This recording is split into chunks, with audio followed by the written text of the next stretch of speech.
ಚಾಮುಂಡಿ ಹಬ್ಬನ ಆಚರಿಸ್ಕೊಂಡು ಬರ್ತಾ ಇದ್ದೀರಾ. ತಮ್ಮ ಹೆಸರು ಸರ್? ರಮೇಶ್ ಅಂತ.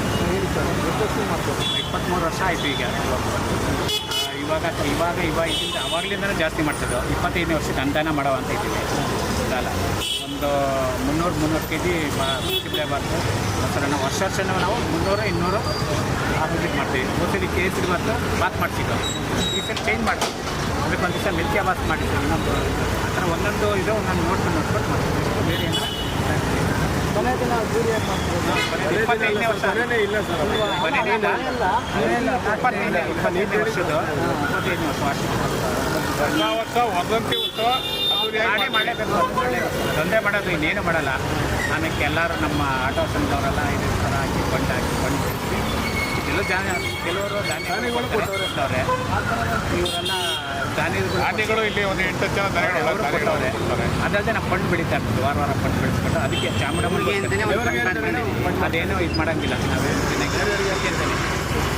ಅಂತಲೇ ಫಂಡ್ ಮಾಡ್ಕೊಂಡು ನಾವು ಅದನ್ನೇ ಬೆಳೆಸಿ ಅದನ್ನೇ ಸ್ವಲ್ಪನವ್ರಿಗೆ ಅಸ್ವಲ್ಪ ಮಾಡ್ಕೊಂಡು ಆಟ ನಿಲ್ದಾಣ 23 ವರ್ಷದಿಂದ ಚಾಮುಂಡೇಶ್ವರಿ ಒಂದೊಂದು ದಿನ 10 ಜನ ಆಚರಿಸ್ಕೊಂಡು ಬರ್ತಾ ಇದ್ವಿ. ವರ್ಷ 2 ಕ್ವಿಂಟಾಲ್ ಬಾತು, 50 ಕೆ ಜಿ ಕೇಸರಿ ಬಾತ್ ಮಾಡ್ತಾ ಇದ್ವಿ. ಈ ಸರಿ ಚೇಂಜ್ ಮಾಡಬೇಕು ಅಂತೇಳಿ 2 ಕ್ವಿಂಟಾಲ್ ಬಿಸಿಬೇಳೆ ಬಾತು ಮೊಸರನ್ನ ಜಿಲೇಬಿ ಮಾಡಿದ್ದೀವಿ. 24ನೇ ವರ್ಷ ಮುಂದೆ 25ನೇ ವರ್ಷಕ್ಕೆ ದೊಡ್ಡದಾಗಿ ಅನ್ನದಾನ ಮಾಡಬೇಕು ತೀರ್ಮಾನ ಮಾಡ್ತೀವಿ. ನಿಮ್ಮ ಸಹಕಾರ ಹಿಂಗೆ ಇರಲಿ ಯಾವಾಗಲೂ. ಇಂದು ಮೈಸೂರಿನ ಬನಮಯ್ಯ ವೃತ್ತದ ಆಟೋ ಚಾಲಕರ ಸಂಘದ ವತಿಯಿಂದ ಸುಮಾರು 23 ವರ್ಷದಿಂದ ತಾಯಿ ಚಾಮುಂಡೇಶ್ವರಿ ವರ್ಧಂತಿ ಹುಟ್ಟುಹಬ್ಬವನ್ನು ಆಚರಿಸಿಕೊಂಡು ಬಂದಿದ್ದು ಎಲ್ಲರ ಭಕ್ತಾದಿಗಳಿಗೆ ಅನ್ನ ಸಂತರ್ಪಣೆ ಮಾಡಿದರು.